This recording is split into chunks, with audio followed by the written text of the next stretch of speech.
Hi there and welcome to my channel. I'm Jennifer and I'm in the kitchen and I'm just going to share with you guys probably 3 days of cooking here. We have deer hunting coming up this weekend, the gun deer season, and I just know that there's going to be a lot of food prep that is going to be happening here. So first off, what I did, I just shopped my freezers. I went down and I grabbed a big bag of cranberry because my plan is to make some cranberry nut pies. I also grabbed a bag of corn. I'm thinking that this corn is actually going to be for tonight's supper. And now that I think about it, I should probably get another one in thought for Saturday night supper. I also pulled out a whole bunch of, it's not beef, you guys know that, it's ground venison. Say it with me, these bags were cheaper. And so anyway, one of these I'm going to turn into chili here today, and the other 4 I'm going to thaw, and those actually, nothing will happen with those today. Tomorrow, when I get back on the camera, I will be making these into hamburger patties and using my hamburger press. That is something that I have not used in a while because I haven't had ground venison. So I look forward to doing that and seasoning those up just the way we like them. And what else is going to happen? So I can tell you that I'm super fortunate that Warren's cousin comes for deer hunting and he always brings a meal. So he brings with him tater tot casserole, and I think he started bringing 2 now that the group is getting bigger and you know everybody's older and that kind of thing and eating more. And then he also brings a mastacholi salad, and I don't know why I don't make that other times throughout the year because it is delicious. There's a hair hanging on here, but it is so delicious. I think it just makes it that much better because I only get it 1 time a year. So anyway, that's what he always brings. I have now since started adding to that just because as our group grows, we just need more food. Yes, sweetheart. Maria's raising her hand. Yes. Who's Dad's cousin? Which one? Eric. Oh, okay. Yeah. All right, so Maria just got things swept. That's nice. Look at that. I think we're basically, are we totally done with school, or Maria, you have a little bit more? Deer in the headlights. Not quite sure. You're not quite sure? She has a little more. I know you do, because remember at lunch, you're like, can I just stop and come eat? Do you remember that? Yes, you remember it. So she's going to go and do that, and I'm just going to get started here in the kitchen. I kind of have to wrap my mind around it. So, lighting there. So usually what I do when I have a lot of things that I want to do in the kitchen is just kind of make a list. I wrote this on the list actually a couple days ago, and then today I just wrote press hamburgers, chili, bread. Oh yeah, I want to make a loaf of bread here today too. Yeah, anything else that just kind of pops into my mind, like, oh hey, I want to make this, or maybe I'll make that, or make sure to thaw this or whatever. I'll just keep adding it to here, and over the course of 3 days I will get this stuff done. Okay, so Maria just cut the wrap off of 1 pack. Ooh, that kind of almost burns my fingers. It's so cold. And I have some bacon grease in here. Mashed potatoes, it looks like. It looks like mashed potatoes. It's bacon grease. So I'm just going to fry this up into that bacon grease. And it's going to take a while because it's rock hard. And since it fits in this great big Dutch oven here, I don't microwave it. If it doesn't fit, then I microwave it for a couple of minutes, and it makes it just so I can cut it in half, and then I plop it in. But I don't need to do that with this bigger one, just with my smaller one. So just keep it on low. Put the cover on. I'm just going to make sure that I just have it on low, and we're just going to let that cook away. It's going to take a while, but that's okay. I'm going to get started on pie crusts. That was 3 cups of flour, a teaspoon of salt. So there's no need to be intimidated by homemade pie crust. Just follow this recipe and it will work out. So 3 cups of flour, a teaspoon of salt, a teaspoon of baking powder, I like to just give that a little mix just to blend everything up. Then it's 1 cup of lard, plop it in there, and 2 more tablespoons. And I just eyeball that. There's a tablespoon and another tablespoon. And I'm just going to pulse this because I don't want it to make too big of a mess.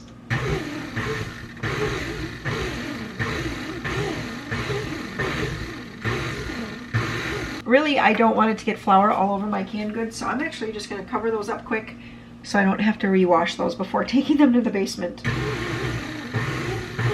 The purpose for pulsing this is to just cut the shortening in. You're not trying to cream it like you would for cookies. You don't want to do that.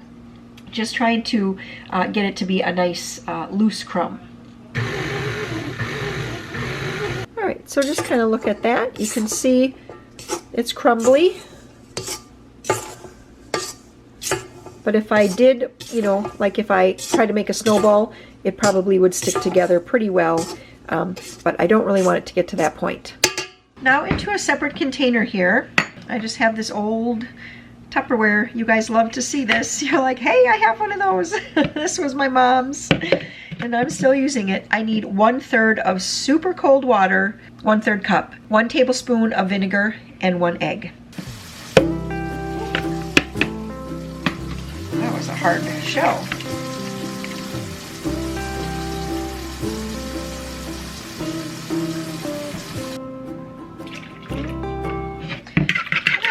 Whisk this up. Try not to splash all over the place. Okay, and once that egg yolk is completely mixed in, I'm going to turn this on to low. I'm going to turn my KitchenAid on to low and just drizzle this in as it goes.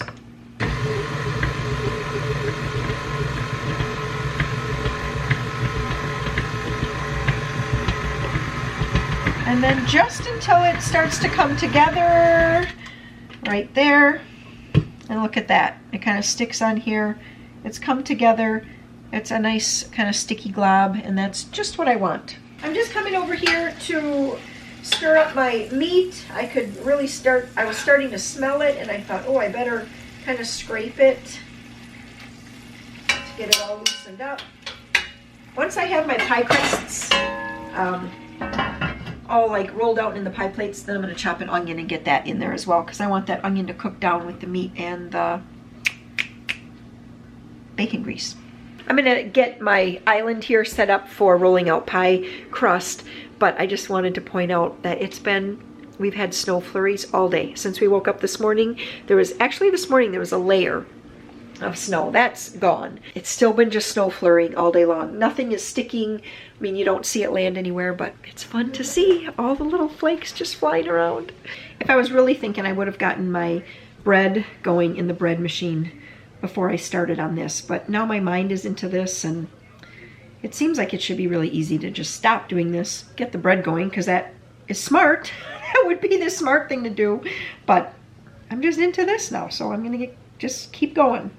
I just realized that Warren is having a business meeting.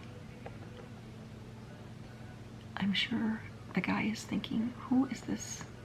What is this crazy lady doing, and who is she talking to?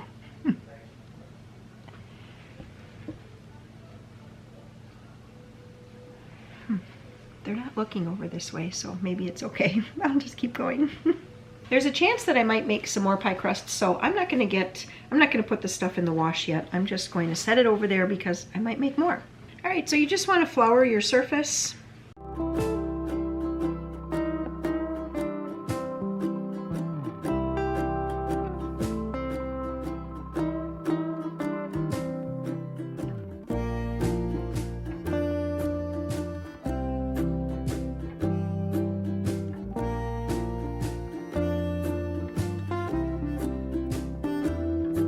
This dough scraper was in my P.O. box the other day.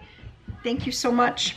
I think, if I remember correctly, I think it was from Mary, and so thank you so much. All right, so the best thing to do is to just divide your dough.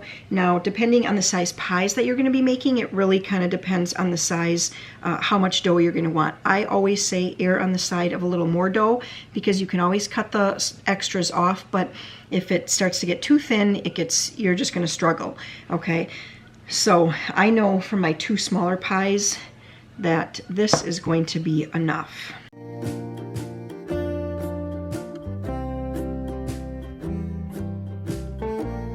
Now I'm second guessing myself. It seems like a little bit of a too small of a bit of dough. We'll see. And you want to try to keep your dough round. That is going to help you out the most.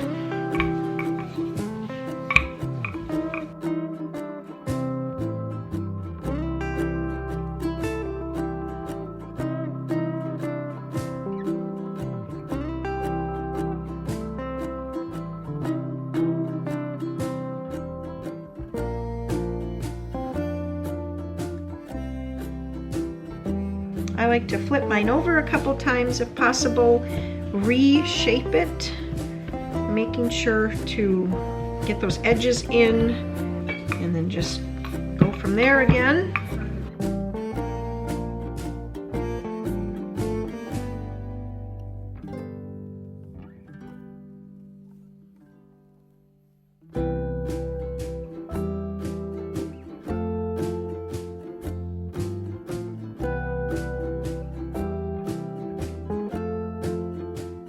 Because what you're really trying to avoid is a little crack. Once you have a crack, it just wants to keep on going. So just kind of overlap it if you can. Tap it back together. Work the crust.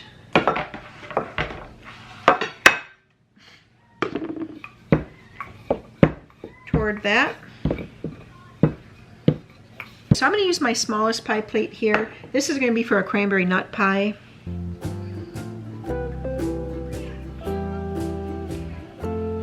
Just fold it into fourths.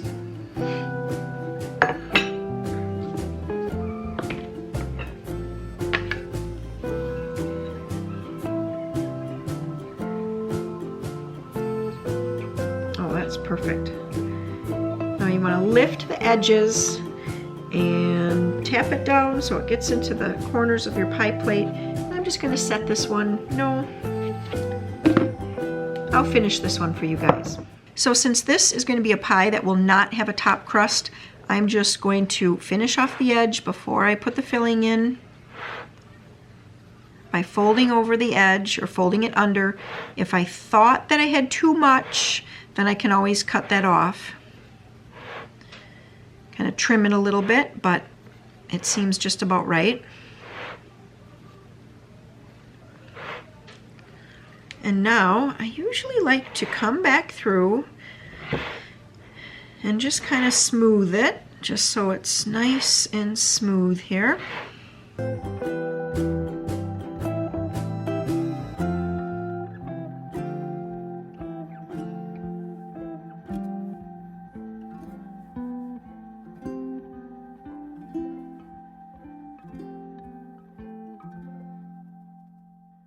And now I'm going to put an edge on. So I'm going to show you guys the easiest edge ever. So I just have a fork, and we are just going to go around pressing, making little indentations.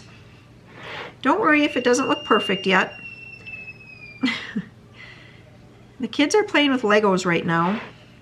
Makes me very happy. I like being in the kitchen. I do like being in the kitchen with the kids, but I do also like being in here alone. And now I go, those kids, now I go back around because I want it to be as smooth on the edges as possible. I just kind of pat it in so I don't have those little extra hangovers here. Hangovers are never a good thing, are they? And there it is. There's the first pie crust. I'm not going to prick this one or anything like that. I'll be putting in the cranberries and the filling and baking it a little bit later.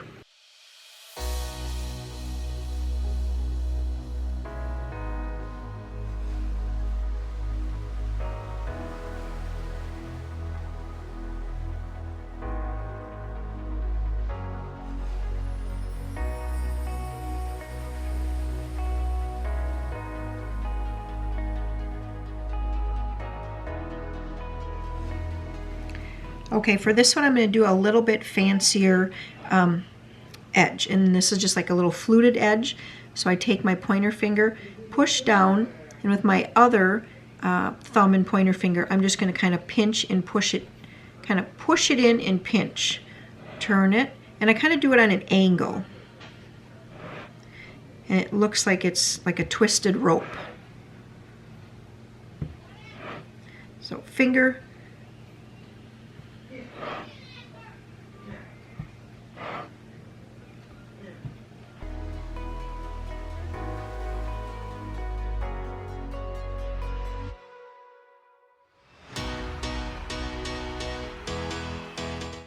sometimes when you get back to the beginning, it's not perfectly even, but that's okay too. Look at that. Doesn't that make a pretty edge? I really like that edge. And you can go back and kind of give it a little tap just to get in any little broken edges. I don't mean broken, but like if it kind of just sort of splits a little bit. Okay, now last one up, I'm gonna fill this pie plate here. This one is very, very well used, as you can see. This is going to be for a pumpkin pie, and it's a bigger pie plate, it's deeper, and a lot of times the pumpkin fills it right up to the top. So I'm gonna use all of this because then I can make a nice tall edge on the crust, and so I can fit all that filling in.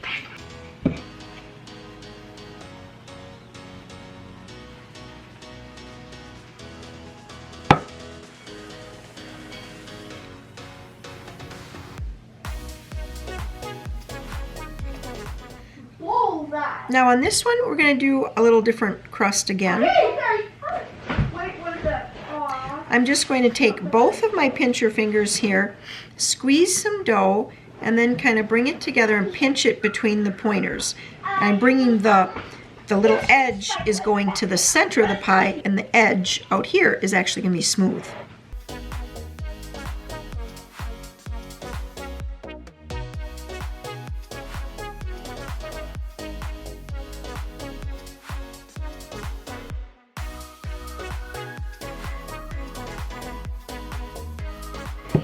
All right, and here is the last pie crust. This is going to be for a pumpkin pie, and I wanted this one to come up a little higher because, like I said, I always have a lot of pumpkin filling. Maria, what's the matter? I can't cry. I can't cry. You can't cry? So Maria's working on cutting up some onions for me. I'm going to get this cleaned up because I decided that I'm absolutely... Okay, I decided I'm not going to do any more pies. The 2 cranberry nut and 1 pumpkin is going to be it. So that means I'm just going to get this kind of... basically get all this cleaned up, and then I'm going to get the bread going in the bread machine.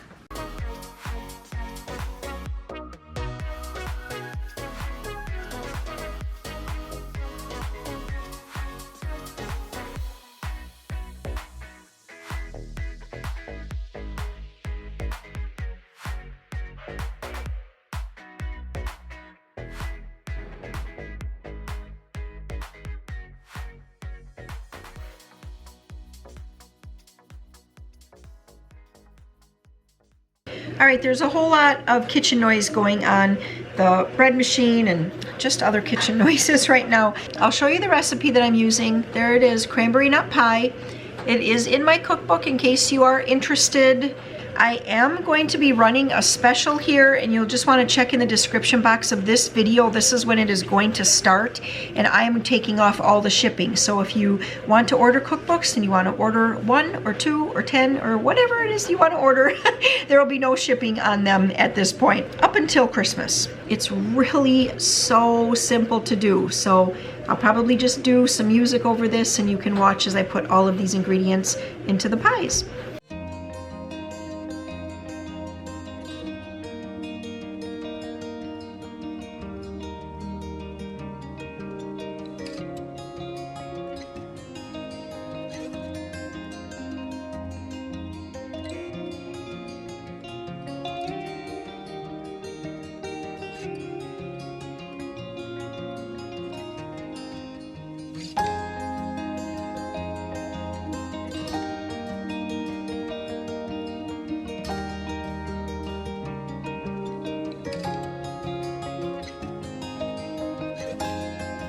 I've made chili so many times on my channel. I'm just going to do it exactly the way I always do, which is exactly the way. I love it this way, but this is exactly how Warren likes it. So I have tomato juice, and I'm doubling the recipe today. So tomato juice, Worcestershire sauce, some ketchup, tomato soup. Where's my camera there? I really should have 2 cans, but I only had 1 can in the pantry, which is weird. I thought I had stocked up on this, so unless I wasn't looking carefully, I don't know. 2 cans of kidney beans over here, some beef bouillon, and I think that's everything, correct? So that's everything besides the meat and the onions that I'm going to put into this chili. And then, of course, we'll boil up macaroni and put macaroni in it as well, because we are on the team noodle. I'm not going to run you guys through everything here. This recipe is in my cookbook, page 9. I'll also link to it. I have it on my old blog that I used to do years ago. I also know I have it here on the channel.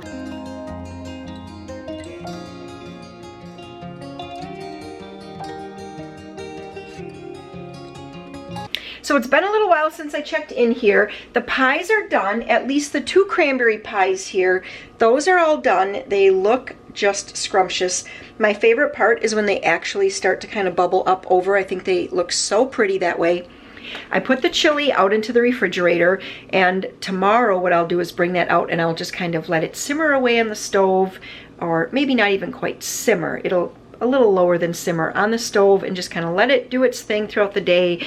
That'll add some warmth to the house. It's just really cold and windy right now, and it'll smell good, and everybody will be happy because everybody loves chili. And I did not get the pumpkin pie made yet. I actually still have the crust sitting here. I think what I'm gonna have to do is saran wrap that, put it in the fridge, and bring it out tomorrow and work on the pumpkin pie tomorrow. I just don't have time. We have to still go and get all of our snacks for hunting, for our hunting lunches and things like that. And light bulbs and just some other things. So Warren and I are gonna try to go and do that tonight. Last night, I actually made up a casserole just kind of ahead of time. And here's what it looks like. So this is just called Quick and Easy Hamburger Casserole is what it was called. It was out of this cookbook. I've shown it to you guys before. I just got it from a lady from church, Wisconsin Extension Homemakers Cookbook from 1990. And I saw this. I'm always looking for some new and creative ways to use ground beef. That's not just the same old, although my family would probably prefer the same old. But this one is, let me see if I can show you. I kind of dug into it before. I'll just dig right into the center here. It's hamburger and onion, and then you add in a bag of shredded hash brown potatoes and some cheese and cream of mushroom soup, sour cream, and that was pretty much it if I remember right. However, what's going on? Oh, they're having a chasing attack fight or something.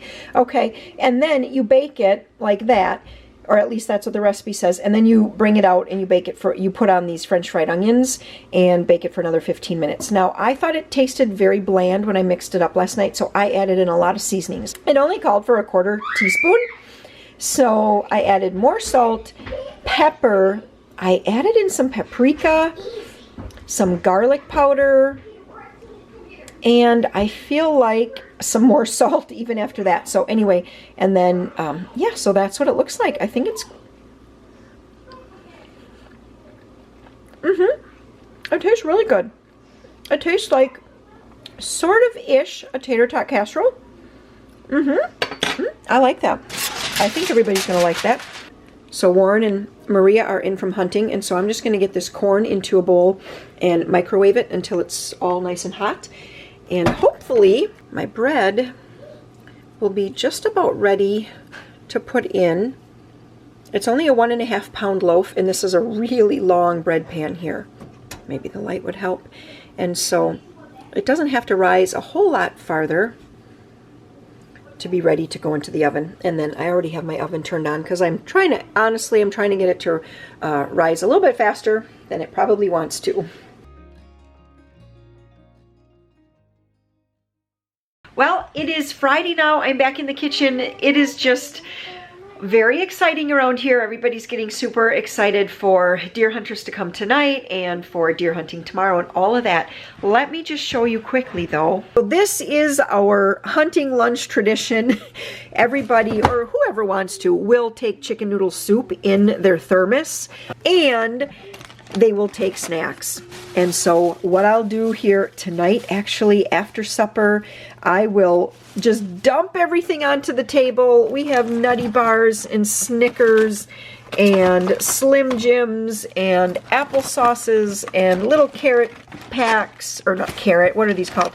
And little cheese and cracker packs and some rich dark chocolate bars, and there are some other granola bars down in there. There are some of these like little, almost everything's from Aldi except for the Pringles and the peanuts in the shell. And everybody will just put together a great big lunch. It won't necessarily be just what they take or just what they eat on Saturday, but usually people munch on that for the whole weekend when they are out in their deer blind, or even maybe into the week, depending on, depending on how long they hunt and things like that. Okay. But what I have to do here today is basically 3 things here in the kitchen. No, 4 things here in the kitchen. Number 1, I have to press the venison patties for supper tonight. I need to wash and poke a whole bunch of potatoes because I'm going to do Instant Pot baked potato to go along with the hamburgers for supper tonight. I need to make the pumpkin pie. I did the crust yesterday. I need to get the pumpkin pie in the oven, and I need to shred cheese for cheesy tater tots, which is something that we have for breakfast on opening morning. So we'll just do cheesy tater tots and bacon and probably toast, and that will be everything for breakfast tomorrow morning. First up, I do have my hamburger pressing station set up.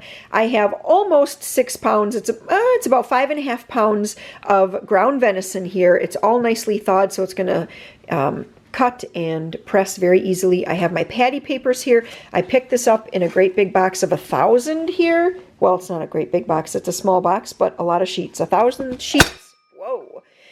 From Amazon quite a while ago. It was actually like a damaged package, and I got it really, really cheap on Amazon. And then I just have a burger press here. There's so many burger presses out there. I know that there's a plastic Tupperware one, and you can get a double press and whatever. This is what I have, and it works great for me.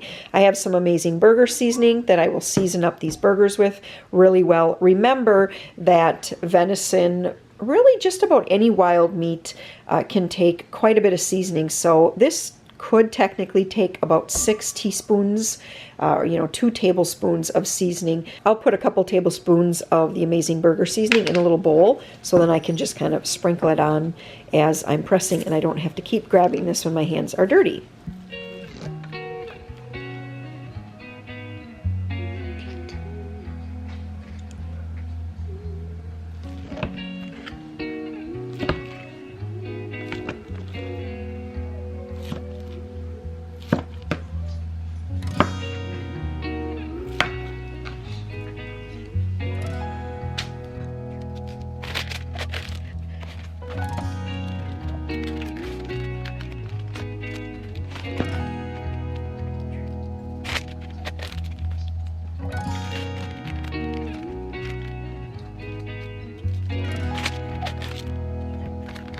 Another thing. Okay, you see these like funny dark spots? That's just because I always put the seasoning on the like patty hunk before I flatten it. So then sometimes the seasoning stays in one spot. Anyway, okay, so here we go. These are all the patties. I'm going to put this whole entire 9x13 pan. Hi, Joe. Hunk Hercules. Oh my goodness. So I'm going to put this in the freezer and just kind of let them get really chilled before it's time to grill. They will hold together better on the grill if they are like together like that. Okay. Now, what's next? I have to clean up my mess here. You want to wash this right away, otherwise it can get kind of stinky. Someone did tell me actually this comes apart, which I should have figured that out. If you just unscrew this, this is what makes this go up and down, so you can change your patty size if you want to, or your patty thickness. So anyway, but I just never do that. I just wash it right away. Super hot soapy water. Look at those nails, Maria. Maria was going to try to help make some beds here, but she's like, I just can't do it, Mom, not with these nails. I can't put the first sheet on. You can't, huh? I can put the blanket and the next sheet on. Right, those are some pretty sparkly nails. Joe's got some clips here. Clips, a wallet, a phone. You have everything you need, huh? One has nickel, pickles, has money, a phone, and clips. So Peter, he's working on getting potatoes cleaned. We're going to do Instant Pot baked potatoes tonight, and I figured I should probably do 14. Yeah. So yeah, that's what we're going to do. Just potatoes. Super easy, high pressure, 16 minutes. Yep, there they are. Thank you. I've shown on my channel before me making pumpkin pies, and I always just use the Libby's pumpkin pie recipe, the traditional. They have one called the New Fashioned Pumpkin Pie. That's not the one I use. I just use the one that's called Libby's Famous Pumpkin Pie. I love that recipe because it has cloves and it gets to be a nice, just a little bit of a darker pumpkin pie, which is what I tend to like. And I find that that's what my family likes too. They like cloves and that, and so it just works for us. I know I did put it in my cookbook just because I like to have it on hand if I don't happen to buy Libby's brand pumpkin. You know, sometimes you just can't find that, or you're at a different store. Anyway, I'll link to it, but I do know that it's also in my cookbook. I'm not sure the page right off the top of my head though. Once I have that done, I'm just going to pour it into my pie shell that I already had made up yesterday, and I have my oven preheating to 425 degrees. Pumpkin pies you cook for 15 minutes at a high temp and then turn it down to 350 for another 40 minutes, and that makes just a perfect pumpkin pie.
For Instant Pot baked potatoes, it's really easy. Just wash your potatoes. It does work best as you're doing that one right there. It does work best if they're the same size. Do you want to cut that one like kind of down the in the crack? Down the crotch? Down the crack.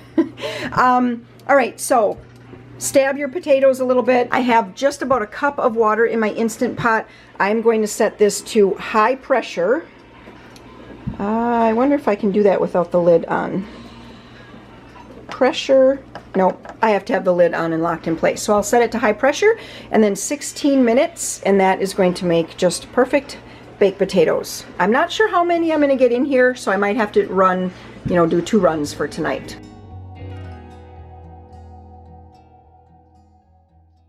Cover's gonna fit just Okay, maybe.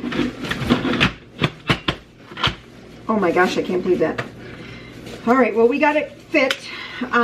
There's probably a limit to how high it's supposed to be filled, but we're gonna just go with it. High pressure. Just always want to make sure that you have your valve closed, and that's it. I'm just gonna let this run, and I'll be back in about 20 minutes.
Does she have a dough cake or anything? And last year we had those. Yeah, and we got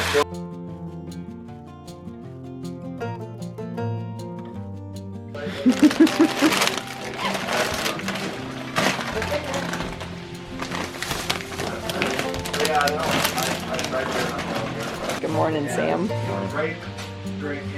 You know what we didn't do last night? Dump all the lunch food out and make lunches. So we're gonna have to get that going this morning. Did you want chicken noodle soup? Yes. Okay, we got that going on the stove already. And are you gonna want coffee or hot chocolate? Coffee. Okay.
Hold that baby up. Give us a look at both sides. Best of lunch is the one day you indulge on straight garbage. It's not all garbage. Look at that cutie. Okay. That's the one cutie.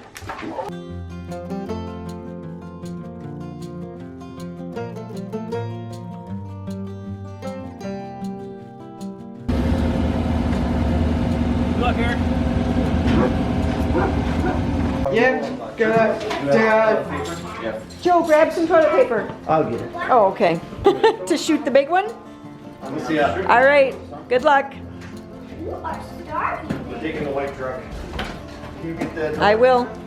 This is the first moment that I've checked back in since this morning. The hunters are all out and about. It's 2 o'clock this afternoon.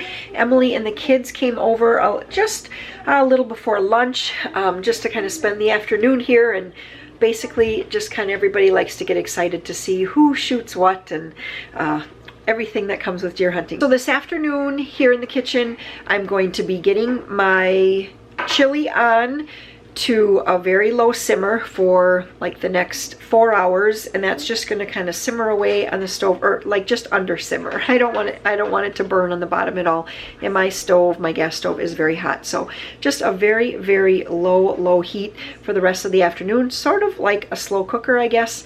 And yeah, why don't I just put it in the slow cooker? I don't know. This is just what I'm going to do today. And I also have dinner rolls in the freezer. They're just the store-bought ones from our harvest party. This year for the harvest party, we actually got the food, the chicken and the mashed potatoes and macaroni and cheese, and I want to say there were some other things. And when you buy the family chicken dinner pack, you also get a free package of dinner rolls. So we got 8 packages of dinner rolls at the harvest party. We did not go through, I think maybe 2 packages. So anyway, those are in the freezer. I'm going to take out a couple packages because originally I thought we'd bake some bread today. I thought that would be kind of fun to do, but no, we're not going to. It's already 2 o'clock and the day just seems to be flying by. So frozen dinner rolls it is. And most exciting is that I'm going to be making a pumpkin crunch cake. So this is a recipe. That's totally fine. Recipe is in my cookbook and it is on page 53. Let me see, I can even show it to you. And it's on page 53 if you happen to want to take a screenshot. I really don't mind. Otherwise, you can always look in the description box and purchase the cookbooks. When you do see this video, all cookbooks will be free shipping. up until Christmas. So just kind of keep that in mind. Okay, this is going to be such an easy recipe. We're going to take a can of pumpkin, a can of evaporated milk, and then all of these spices. Basically, it's just pumpkin pie spice, but I have them all individually. If you have pumpkin pie spice, just use 4 teaspoons of that. We're going to mix that all in here with 3 eggs, and we're going to set that aside. No, we're not going to set it aside. We're going to pour it into this greased and floured 9x13 pan. Once we have it in there, we're going to sprinkle over a dry yellow cake mix, 1 cup of chopped pecans, and then I'm going to melt 3/4 cup of butter. Now the recipe calls for unsalted butter, and to be honest with you, I really like it best with unsalted butter. I just don't have that today. So salted it's going to be. I've done it with salted before. It turns out fine, but you can taste just a little smidge of that salt in that butter. So if you do have unsalted, definitely go with that. All right, and then we're just going to bake it up for about just under an hour, about 45 to 50 minutes, 350 degrees, and it can be served warm, it can be served cold. It's really good if you put a little vanilla ice cream with it or a little dollop of Cool Whip, so, or like whipped topping or whatever your choice is for that. We're all just hanging outside, and I'm like, wait a minute, that cake was going to be done in about 10 minutes. So I ran in quick, and yes, the timer was going off. So this was in for 45 minutes, and basically you want it to just be set up. Let me show you here quickly. If you kind of wiggle it, it is set, and that's what you're going for. Because you still want it to be a little bit, I don't want to say custardy, because it is a cake, but you know, you still want it to have kind of a little bit of a soft pumpkin-y kind of feel. So all right, let's get the oven turned off, and I'm gonna head back outside for some, we're just trying to soak up a little sunshine this afternoon.